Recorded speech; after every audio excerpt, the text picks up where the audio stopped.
sunrise, ride the Navajo Indians, greatest of all Indian tribes who inhabit the Santa Fe Southwest. They occupy America's largest Indian reservation, 25,000 square miles of an arid but grandly beautiful country. On horseback, in wagons, or on foot, but always in picturesque costume, they wander this weird land.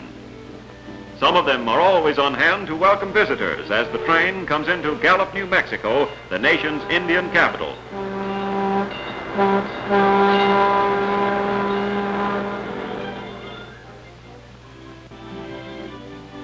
The Navajo Reservation, located in New Mexico and Arizona, is easily accessible from Santa Fe trains.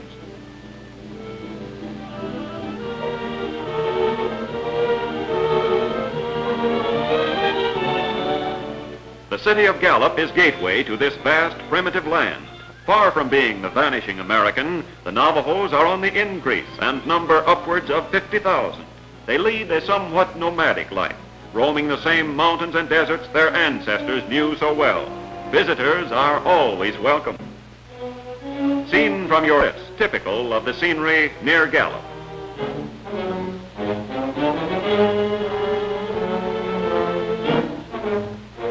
But let's be on our way into the Navajo Reservation. Window Rock is in the heart of the Navajo country. It takes its name from the peculiar rock formation carved by the elements in the side of a high cliff. And a window. Seen through this opening are the buildings and grounds of Diné. Nearby is St. Michael Mission, and operated by Franciscan brothers who early won the confidence of the Navajos. Indian day schools are scattered over the reservation. Famous is Ganado Mission and Hospital, with its nurses training school for Navajo girls. Hubbell's trading post at Ganado is the same today as when built in 1873. All these are typical of what the white man has done for the red man. But even so, the Navajo retains his ancient tribal customs. It is spring in the Navajo country, and Indian riders slowly drive their sheep toward a corral for the shearing which follows the lambing season. Desert mesas echo with the voices of the sheep herders. They sing their riding song. This country of pinon, cedar, and sagebrush abounds in grama grass, good range feed. Sheep are important to the Navajos. They eat the meat, use the hides for clothing or beds, the wool for blankets or rugs, and the flock itself as a medium of exchange. One flock like this may have many part owners. Children and women usually tend the flocks. You will see them on the coldest days, loyally watching their sheep. Sheep corrals are made of dried wood. When a child is born, its parents present it with 2 or 3 lambs, and thus a new flock is started. The lambs become pets, and the child a sheep herder.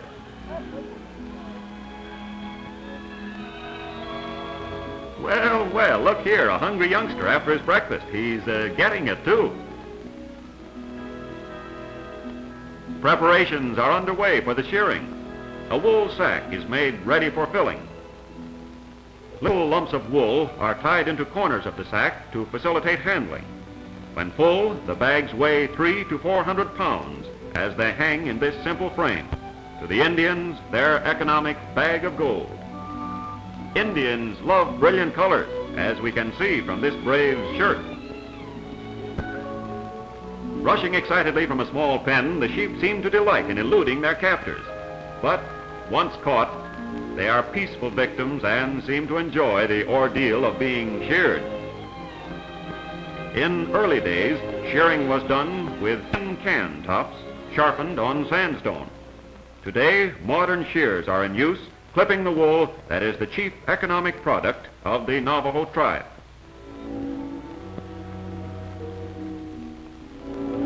Shorn of its woolly coat, this sheep really looks and feels a little silly. Oh, well, back to the range to grow another crop. The sheared wool is carefully gathered up. None of it is wasted. It is then packed in the long sack and is ready to head for market. At shearing time, relatives and friends gather round to help with the work. They get paid with wool and plenty to eat. Because the Navajo method of earmarking sheep was confusing, they are now branded with black paint at government request. While the wool sack is being filled, it is stomped down in this manner. Coarse wool, specially selected, is picked out by the women for use in weaving done on the reservation. It is placed in a separate sack. And now to the cleansing department.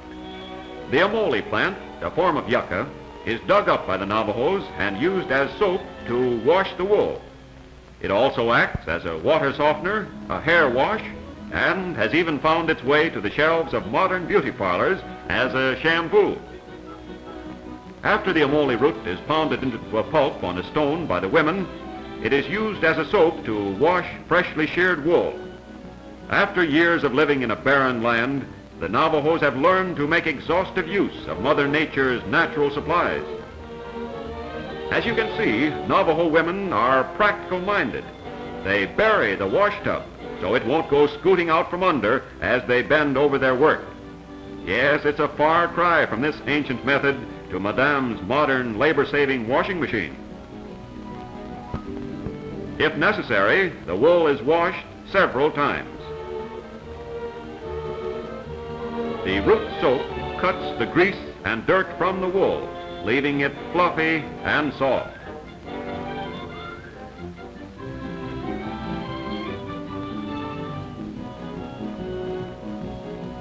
It is then spread out in the hot desert sun to dry.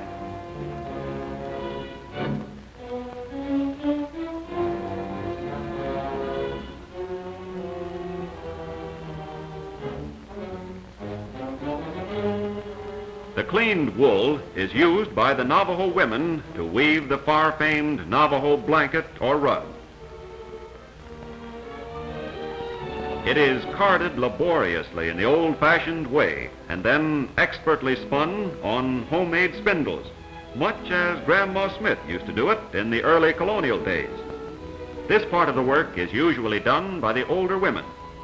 The squaws do everything connected with producing blankets or rugs, from tending the flocks to spinning and weaving.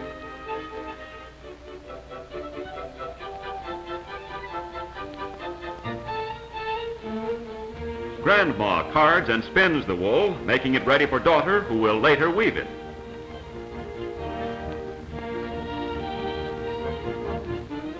Although the women have found that store dyes are easier to handle and much less trouble, the native dyes are still often prepared to color the wool used in blankets which have made the Navajo known throughout the world.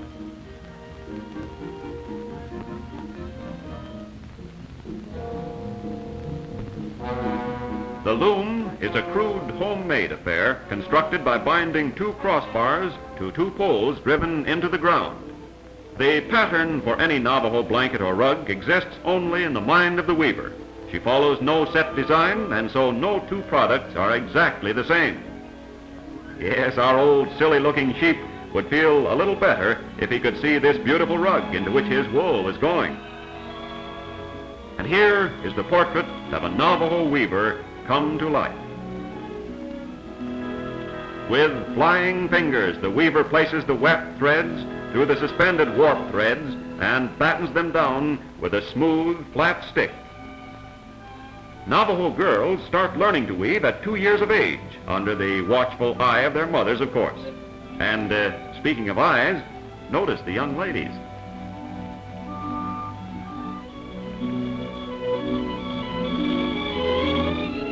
Many hours of labor go into the creating of a Navajo blanket or rug. When finished, they are brought to some nearby trading post and exchanged for food, clothing, and other necessities. Often, the weavers work on special orders received from white traders, expressing in this medium the finest development of their artistic instincts. There is an ancient Navajo legend that the earliest weavers learned their art from the Spider Woman. If so, they learned extremely well. At the slightest provocation, Navajos will gather to enjoy a feast. And here we see Indian riders bringing in cattle for the hungry family, relatives, and friends gathered to celebrate an Indian holiday. The Navajo men prepare fresh beef for the feast. And the women follow through by cutting up the meat for stew or broiling on an outdoor bed of hot coals.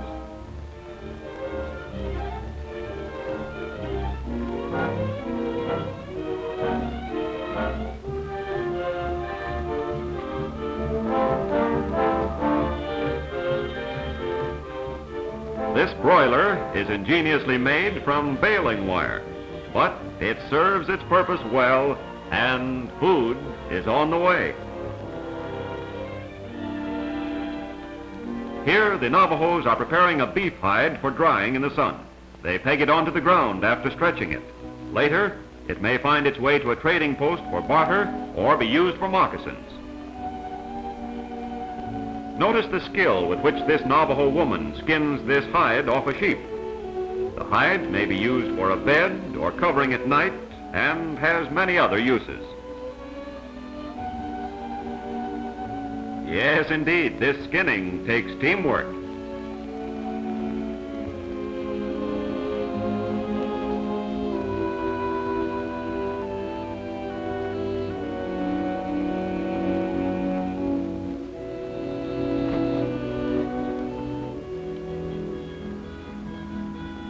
This trading post on the banks of the Pueblo, Colorado Creek is deep in the Navajo reservation.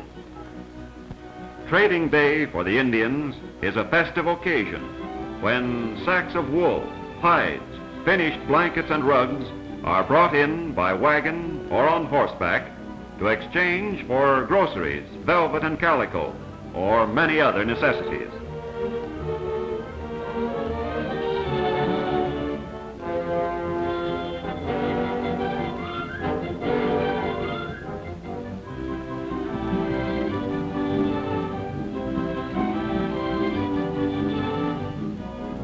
Visiting reaches a high point at the trading post, and bits of news are heard and overheard.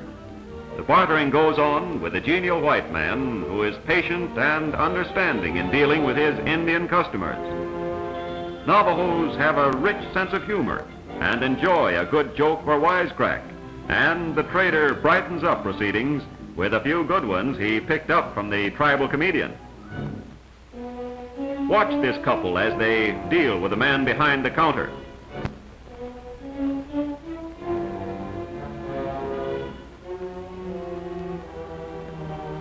And notice those sparkling eyes of the young Navajo woman as she gets what she wants.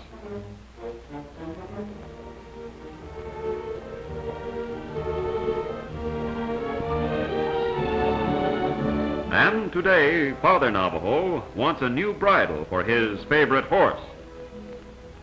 Well, looks a little loose around the ears, but I think I'll take it.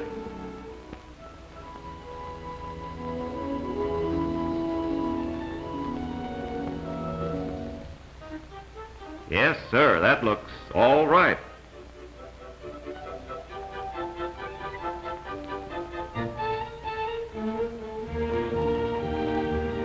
Well, that's about all for this trip. And so, done with their trading and visiting, and with groceries piled in their wagon, this Navajo family leaves for home to continue their ancient ways of living.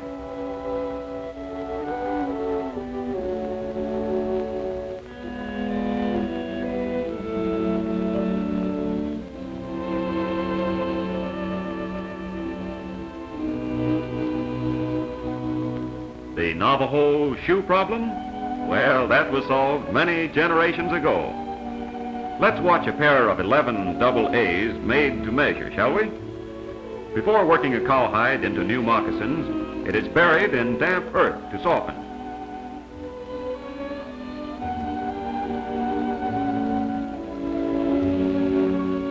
The hide is then pounded on a stone to facilitate handling.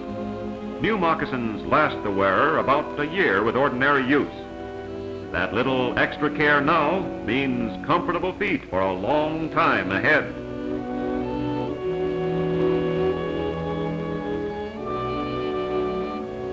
After measuring the foot, the leather is selected.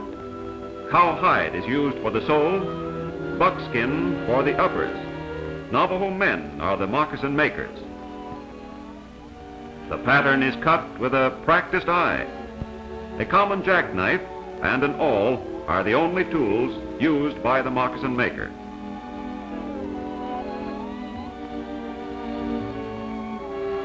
The awl is sharpened on sandstone.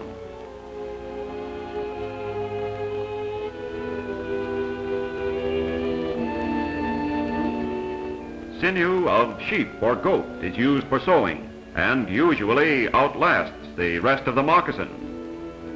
No, you may not have your choice of a dozen styles, but you'll have a snug and a comfortable fit.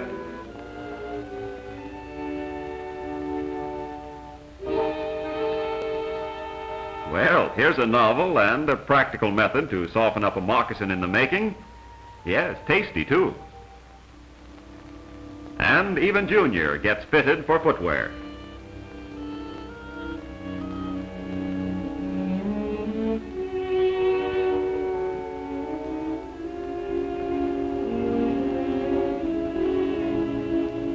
The Navajo attitude toward corn planting is one of veneration. The cornfield is a holy place, just like the home.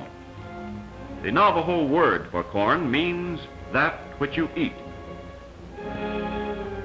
The men use the digging stick or hoe, while the women follow, dropping kernels and using their feet to cover the planting. The corn planter digs deep to find moist soil. Care is used not to press the dirt too firmly, lest it stop the corn from growing.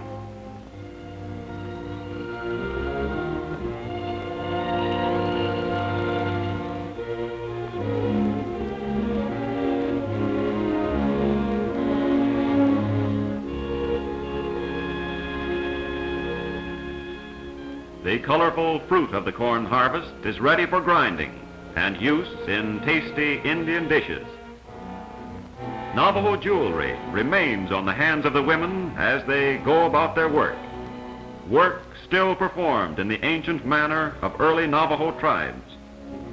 One of the most necessary of these tasks is the grinding of the corn that is an essential part of the Navajo diet.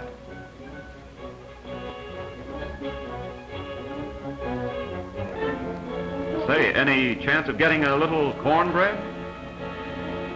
No, evidently not. Aha, but this healthy-looking Navajo mama is making some tortillas, Indian style. Yes, she looks as though she may have sampled several on the side from time to time, too.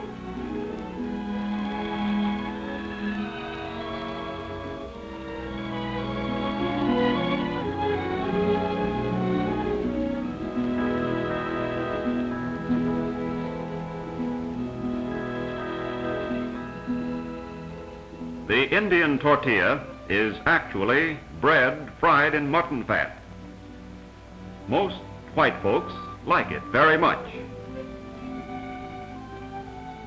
Yes, indeed, it looks mighty good from here.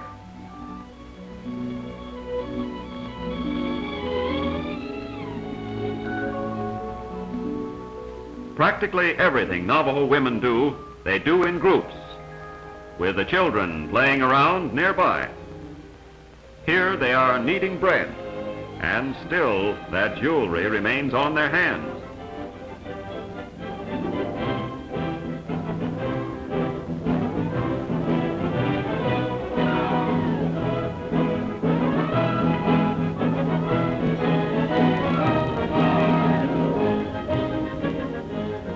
After the dough is kneaded, it is cut into loaves, much like Mother used to do it. And, of course, this is an excellent opportunity to exchange news.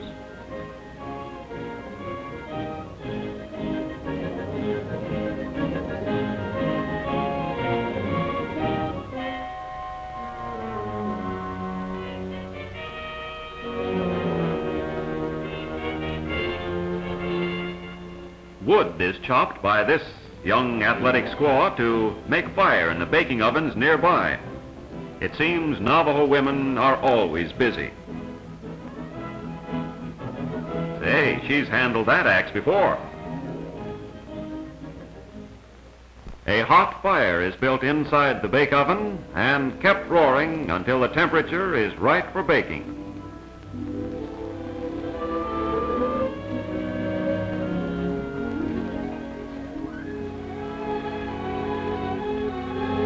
Then the coals are removed and the oven swept and cleaned.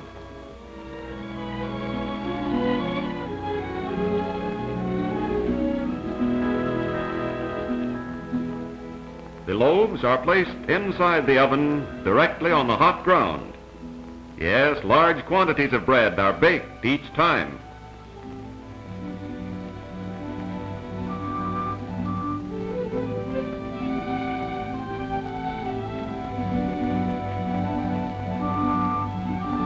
The opening in the top is used as a damper to control the heat.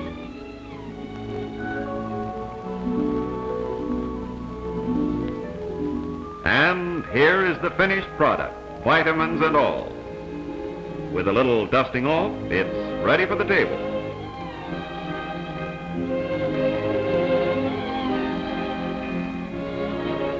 Gather round the festive board, Papa Navajo. Here come your bread bakers. For a look at the artistic side of Navajo life, we visit a silversmith at his outdoor workshop and arrive just as a customer rides up to do some outdoor window shopping. As usual, greetings are exchanged first. Then wares are brought out for inspection. A newly made concho belt is displayed. Yeah, it's very pretty. No, have to have a little better crop of wool before I can afford that. And so on his way again. And as he leaves, let us move closer and watch the silversmith at work.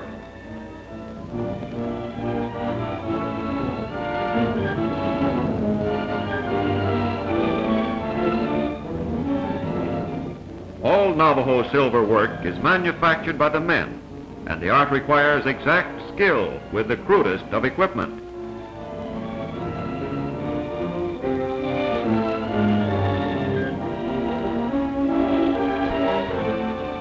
The metal is heated and pounded. Then a sharp pointed tool is used to make designs of various kinds.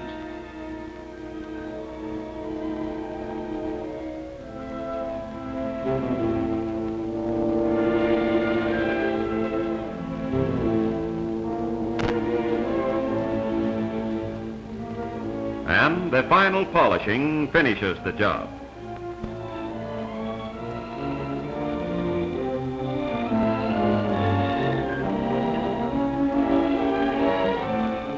They create a wide variety of jewelry, including concho belts, perfume bottles, silver beads,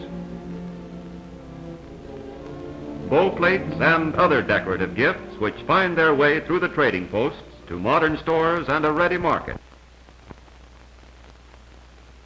Navajo jewelry plays a prominent part in getting married. Navajos marry early in life, and choosing a bride follows an age-old custom. Let's watch while the father of the groom approaches the family and offers gifts.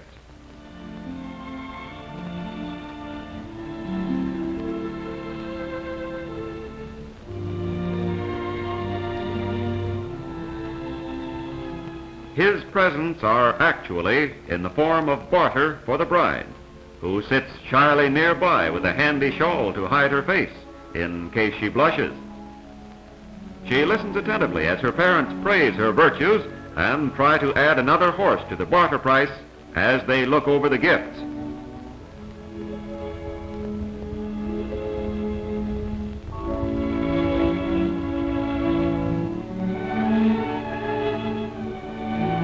And yes, sir, she blushes as she finds out how valuable she is. Well, it's all settled when the groom's father agrees to add a few horses to the jewelry and then heads for home to tell his son of his newly won bride.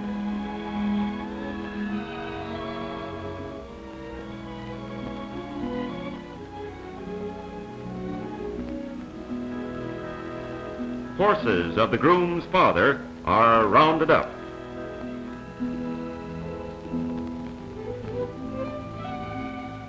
The bride's parents arrive to make a careful selection.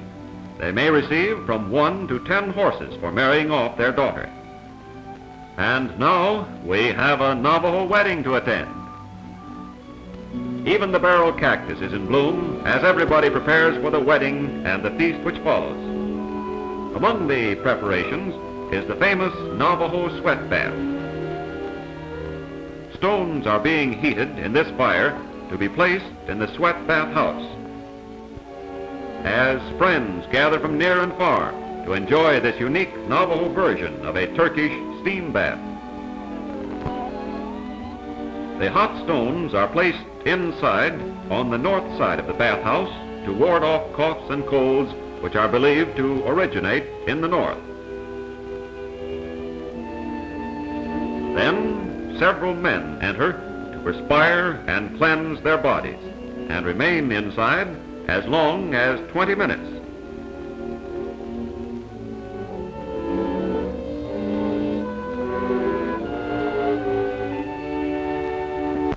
A blanket is placed over the door to keep the steam in. Yes, everybody inside seems to be steaming beautifully.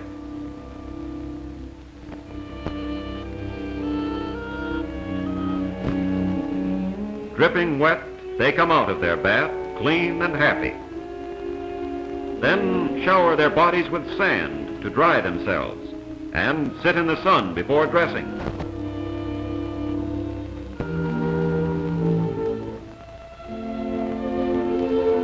They bathe this way about once a week. On the way to the wedding, we stop in front of this Navajo hogan to watch a bit of family life that is familiar all over the world, preparing baby for a nap. Navajo babies are beautiful, with huge eyes and bulging cheeks. Baby is placed on an Indian cradle made of a flat board with a little canopy to offer shade. The mattress on the cradle is cedar bark, dried and softened.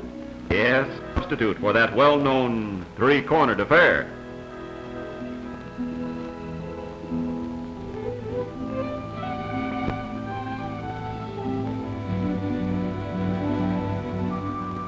Next, he is laced securely in the cradle by loving hands.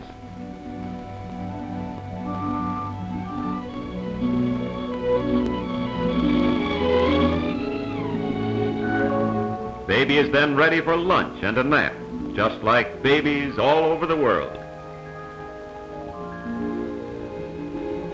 The sharp sun disturbs this little one, though, and so the mother, like all mothers, knows the answer, a light lunch. And neither sun, moon, or stars will bother baby as he slips into dreamland.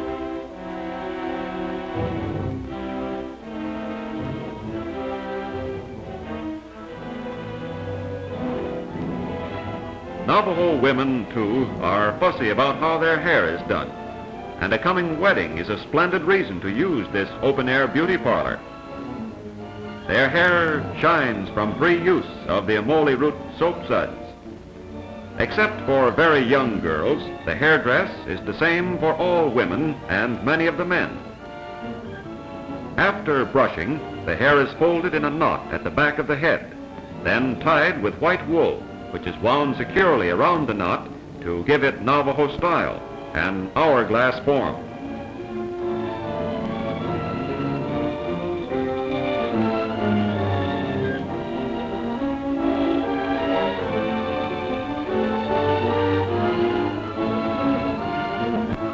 Most Navajo women have a luxuriant growth of hair and, naturally, want to look their best. The bride and groom are bright-eyed and waiting. The medicine man is ready to conduct the ceremony. Let's listen. Korket met aarde. Diné.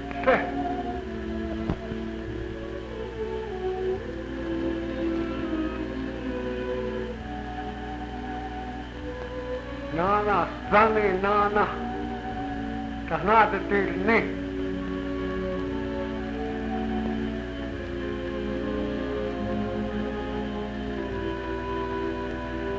Kat koten sila horizont, koten horizont, kat kotoha se. Kotosasto, kotosto, kotonana, kototo, kotosto, kotonana.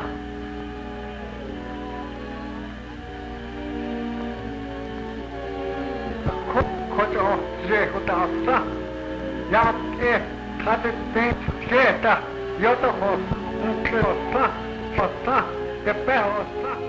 A handshake of congratulations from the medicine man, and the couple will be Mr. and Mrs. Navajo.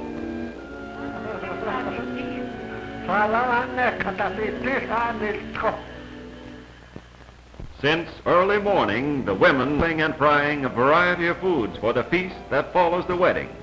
Always there is mutton, product of their beloved sheep. It is roasted, stewed, barbecued, and fried, and served with whatever delicacies the trading post affords. Everybody at the wedding has a good meal and a good time.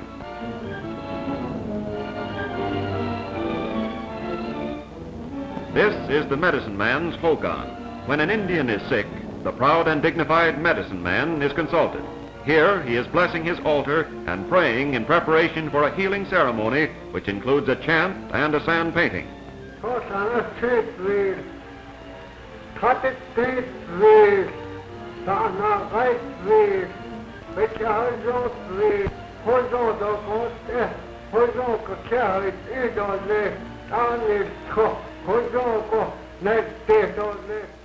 He blesses the altar with sacred meal, all the while saying a prayer to the many gods of the Navajo world.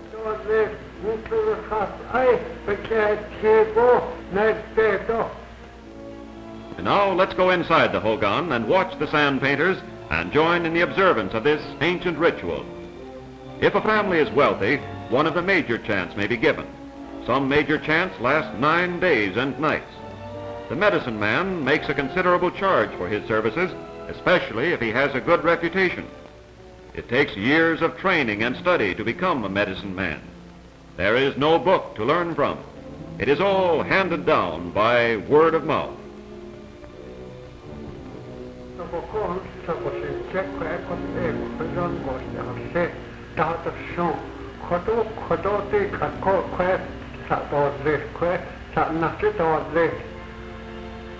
The solemn-faced medicine man carefully outlines the design of the sand painting, and an assistant as carefully sketches it in the plain sand. This is the start of a task that may take many hours, but must be completed before sunset.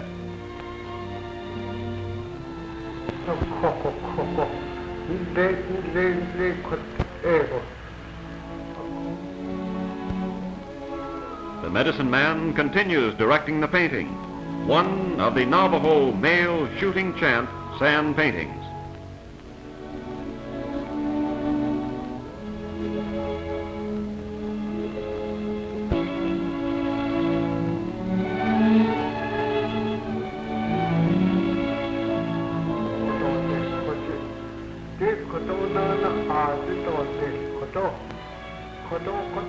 While others assist with the painting, one Navajo prepares the various colored sands used. He grinds and mixes the sand on a metate or grinding stone, creating colors by mixing different kinds of clay, sand, charcoal, and ground rock. These colors are carefully placed in bark receptacles until needed.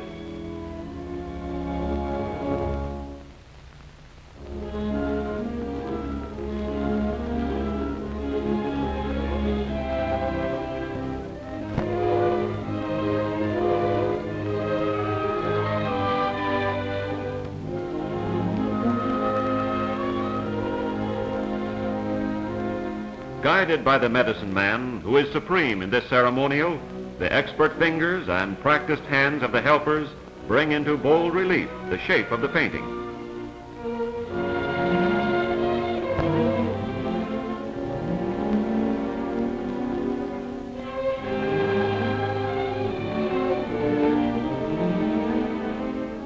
Now we recognize the center figure as representing the endless snake, within which, according to Navajo legend, the universe and everything in it exists. When completed, it will be surrounded by 4 smaller snake figures placed in the 4 cardinal points. They represent the guardians of the endless snake, who himself lives on the edge of the universe. Navajos take pride in their worship and zealously protect their beliefs.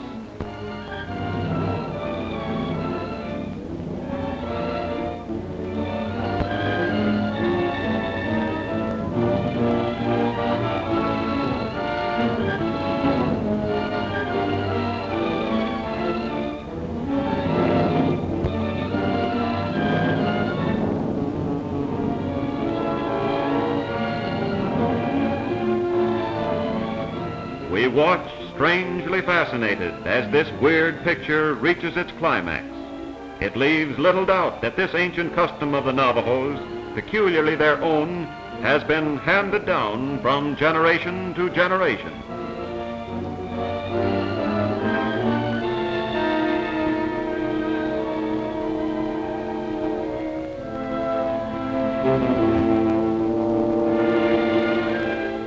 Here we find the medicine man, see, with the paraphernalia of his craft, his bundle or medicine bag, made of a wrapping of buckskin from an animal ritualistically killed, and contains all the things necessary for conducting the chant. Inside are prayer sticks decorated with feathers from a live eagle, rattles, stones, pollens, animal tissues, native herbs, ochres, and clays, many of them difficult to obtain. These things he prizes highly.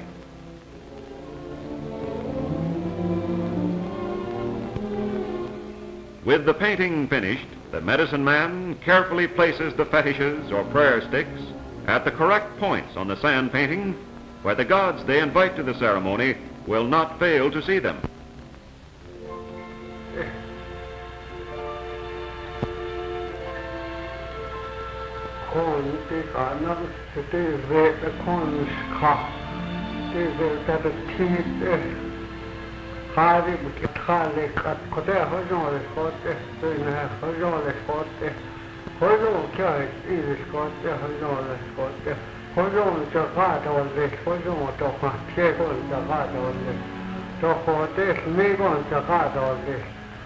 The patient for whom the painting was created enters and sprinkles sacred cornmeal over the painting from east to west, from south to north, exactly.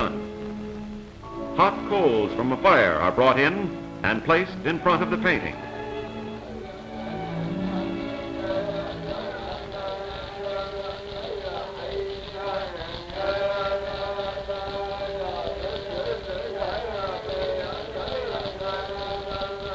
From an abalone shell containing dried and fresh herbs mixed with water, the medicine man dampens the tip of a fetish and anoints each part of the sand painting.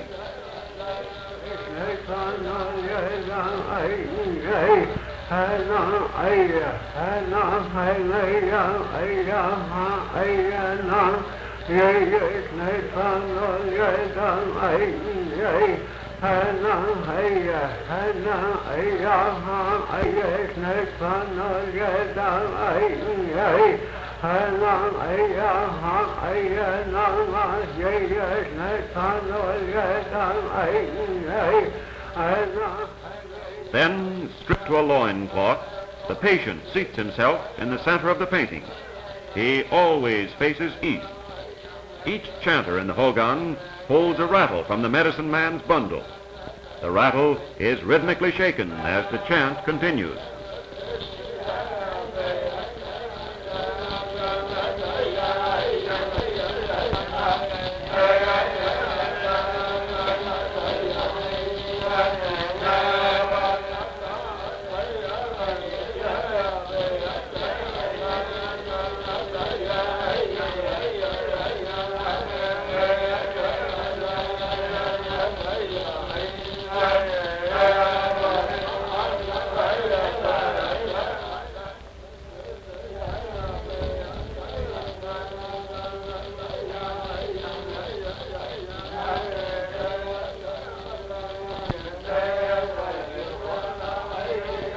the patient is offered sacred medicine, which has been blessed with the strength of the sand painting.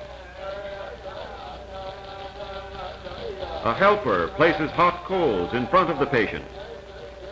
The medicine man drops some sacred incense upon the coals. The patient touches the coals with his hand, inhales the fumes from the incense, rubs his head, and rises to his feet, convinced that what he has experienced will help him. Before the sun sets on this day, every trace of the sand painting must be systematically destroyed by the medicine man, and the sand used taken out and deposited in each cardinal direction at a place carefully stipulated by the medicine man.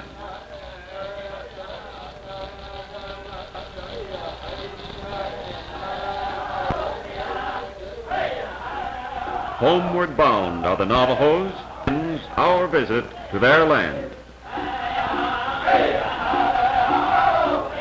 They ride in silhouetted against the glorious southwestern sunset, riding down the trail, ancient and the modern, and a strange meeting place.